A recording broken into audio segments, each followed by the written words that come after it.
Kwa leo walikuwa 4 na mmoja ndio mapatikana ndio wameuliwa hapa.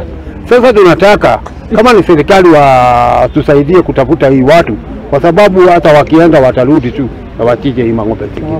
Kati wa ambapo walikuwa wanachija kukawa na watu waliweza kupitia karibu na ndipo waliweza kuwavamia na mwizi mmoja akaweza kushikwa na akauawa.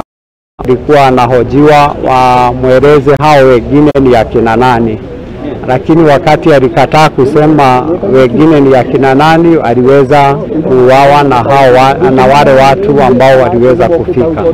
Hata kama juzi kuna gari ilikuwa imeshikwa ikiwa imeiba kodoo na maafisa na officers wa DCI hapa Rari, ikaweza kufikishwa sasa kotini, lakini inaonekana ni kama wamejitokeza wezi wengine ambao wanaiba ng'ombe.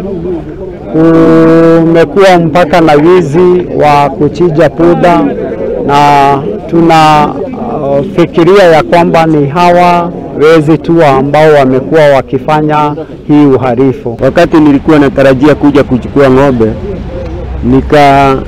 nikapigiwa simu nikaambiwa ng'ombe zangu zimechinjwa. Sasa nikafika hapa nikakuta imechinjwa. Ng'ombe zinanisaidiaga, nilikuwa nimenunua ikiwa wadama wadogo, nikalea. Nilikuwa ninataka hizo ng'ombe zisifike kiasi niwe nikikamua nilishe boma yangu. Ufahamu hawajulikani. Sasa ni kama watu ni wageni, hawatujui, ni wakuja na kubeba naenda. Tutafanya namna gani? Ewa kwa moro tukola